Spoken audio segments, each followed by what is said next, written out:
Hello, good morning everybody. Holi puja के शुभ अवसर पर आप सबों को हार्दिक बधाई। आज का टॉपिक है होली।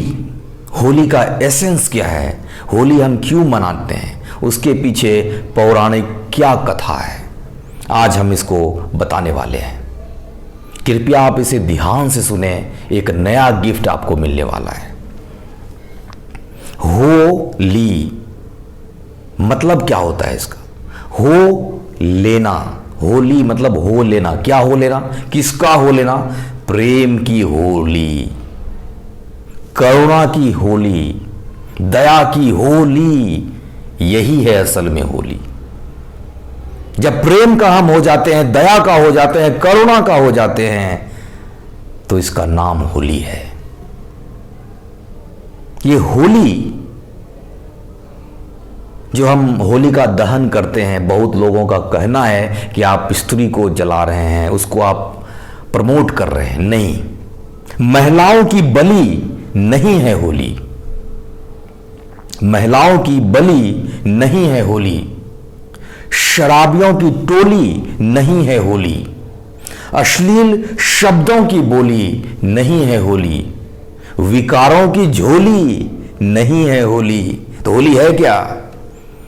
प्रेम और सौहार्द, अच्छे व्यवहार, यही है होली का त्योहार। एक बार फिर से आप सबों को होली का बहुत बहुत बधाई।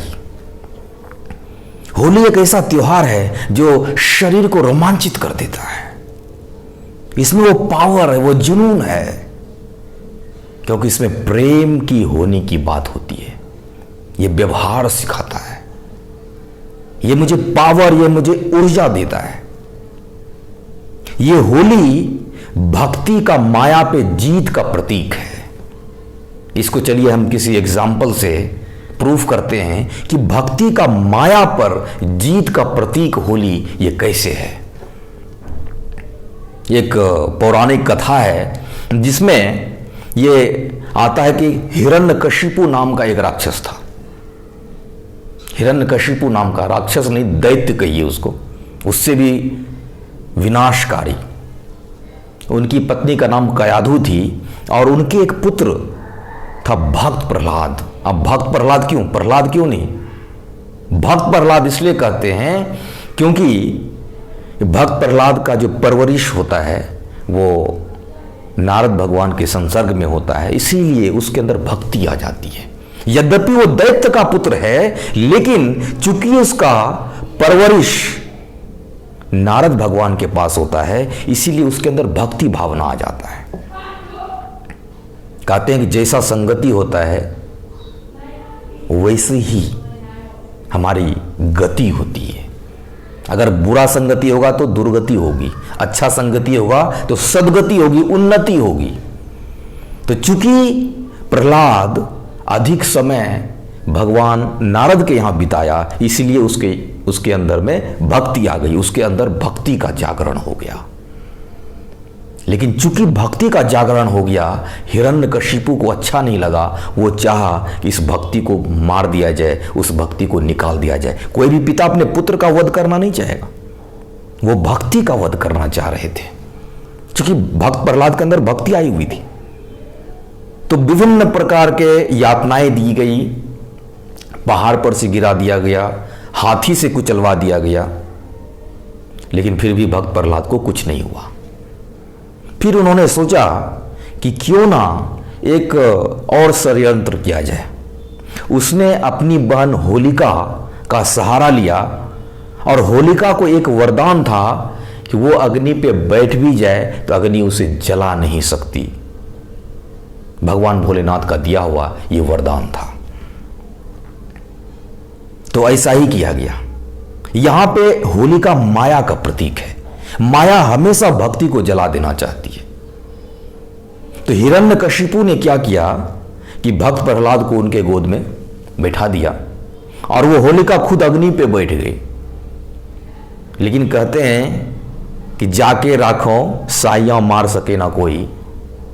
चूंकि वो भगवान का भक्त था और भगवान कहते हैं कि प्रबल प्रेम को पाले पढ़कर प्रभु को नियम बदलते देखा, अपना मान टले टल जाए पर भक्तों का मान न टलते देखा।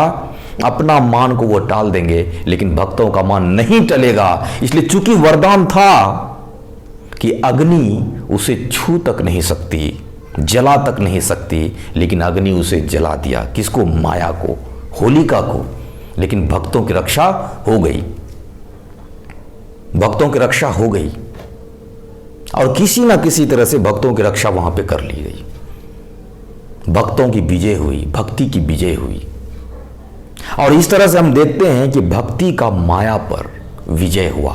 होलिका माया का प्रतीक है और भक्त प्रहलाद भक्ति का प्रतीक है, उसके अंदर भक्ति है। और हमेशा ये माया भक्ति को जला देना चाहती है। जब कभी भी माया हमारे अंदर आती है तो हम ईश्वर से विमुख हो जाते हैं।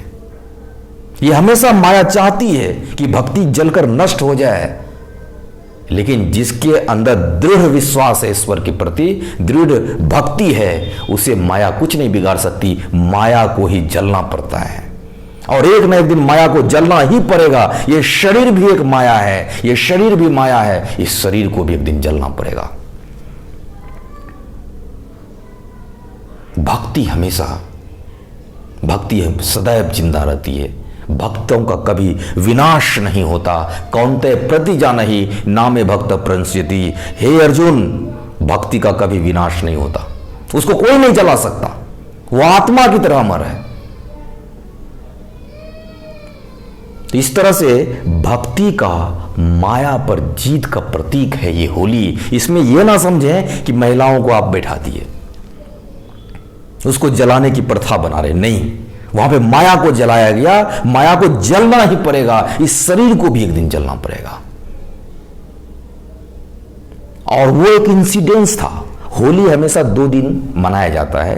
एक दिन इंसिडेंस है, दूसरे दिन सेलिब्रेशन है। एक दिन इंसिडेंस होता है, दूसरे दिन सेलिब्रेशन होता है। तो इंसिडेंस क्या था? होली का दहन, माया का सर्वनाश, माया का सर्वनाश और भक्ति का विजय। और ये जो इंसिडेंस हुआ कि माया का विनाश हुआ और भक्ति का विजय हुआ, तो दूसरे दिन फिर रंगों का त्योहार, उत्सव। इंसिडेंस में जीत हुई भक्ति की, फिर रंगारंग कार्यक्रम हुए, एक दूसरे पे रंग फेंका गया, सेलिब्रेशन किया गया। तो एक दिन इंसिडेंस होता है, एक दिन सेलिब्रेशन होता है। ये होली पूजा का एसेंस है। This is one of the reason. और भी 2-4 रीजन्स हैं, और भी बहुत सारे रीजन्स हैं, उसको भी मैं लेके आऊंगा, लेकिन अगले वीडियो में। तब तक के लिए बहुत बहुत धन्यवाद।